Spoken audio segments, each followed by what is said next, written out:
L'Algérie a été élue hier au Conseil des droits de l'homme des Nations Unies. 14 autres nouveaux membres accèdent également au Conseil pour la période 2014-2016. Pour l'Afrique, ont été élus l'Afrique du Sud, l'Algérie, le Maroc et la Namibie.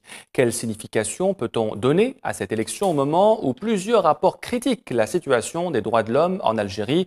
Pour en parler avec nous ce soir, Hassina Ousseddiq, directrice de Amnesty International Algérie. Hassina Ousseddiq, bonsoir. Bonsoir. Est-ce que c'est une bonne nouvelle aujourd'hui pour Amnesty International que l'Algérie devienne membre du Conseil des droits de l'homme de l'ONU? Est-ce que ça peut changer les choses selon vous? Nous allons voir, il faut attendre, je crois.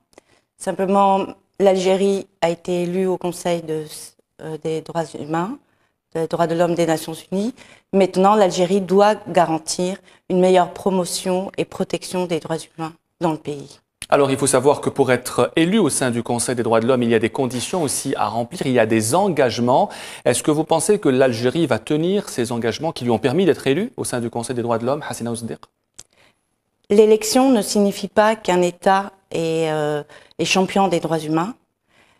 Les engagements doivent être analysés et mesurer leur pertinence. Et le rôle des organisations internationales et des citoyens, justement, c'est peut-être de rappeler ces engagements en faveur des droits humains. Et ces engagements doivent refléter la réalité des droits humains dans le pays.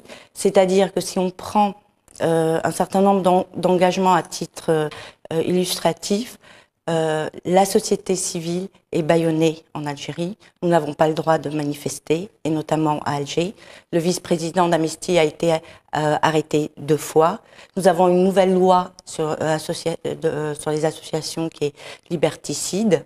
Et donc, si l'Algérie s'est engagée à faire de la société civile un acteur dynamique, nous attendons de voir.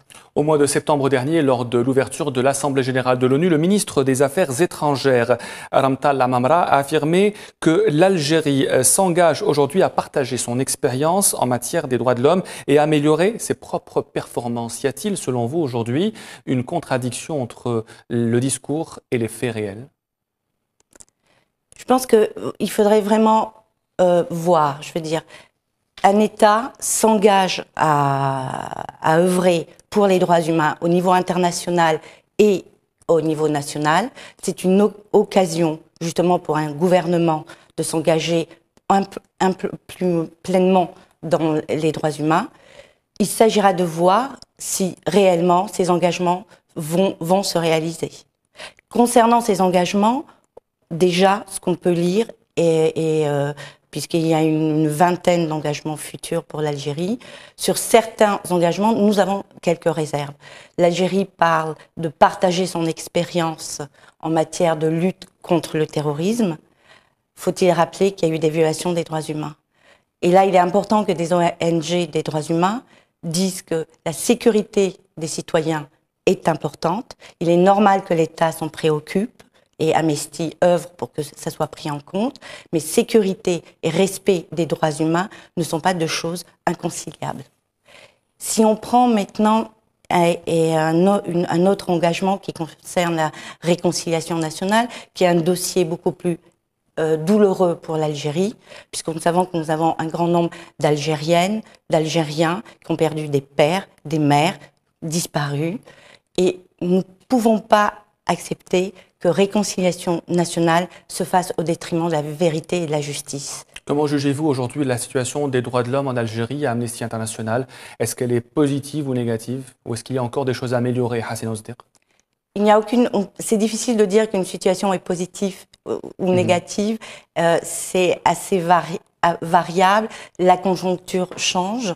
Mais disons que pour nous, nous prenons cette élection comme une occasion et un point de départ pour l'Algérie de rentrer plus pleinement dans le respect des droits humains. On va parler de crédibilité de ce Conseil des droits de l'homme. Est-ce que vous jugez crédible à Amnesty International l'élection de pays comme l'Arabie Saoudite ou la Chine? Je crois qu'il ne faut pas faire d'erreur. Une élection au Conseil des droits humains, ça ne veut pas dire qu'un État a gagné la médaille des droits de l'homme. Ce n'est pas un champion. D'autant plus que pour pouvoir candidater, il faut qu'il ils présentent des engagements, il faut le prendre, nous, comme un outil, justement pour faire pression sur les gouvernements pour qu'ils œuvrent vraiment à la promotion des droits humains. Que les États nous disent « nous sommes élus parce que nos efforts ont été couronnés », c'est un discours qu'un État a pour son image, mais il faut bien différencier la réalité et le discours. Hassina Ouzdir, directrice de Amnesty International Algérie, merci d'avoir été l'invitée du JT Soir. Je rappelle seulement que Amnesty est une organisation de défense des droits de l'homme et que vous avez en Algérie des militants et des antennes dans plus de 12 wilayas. Merci.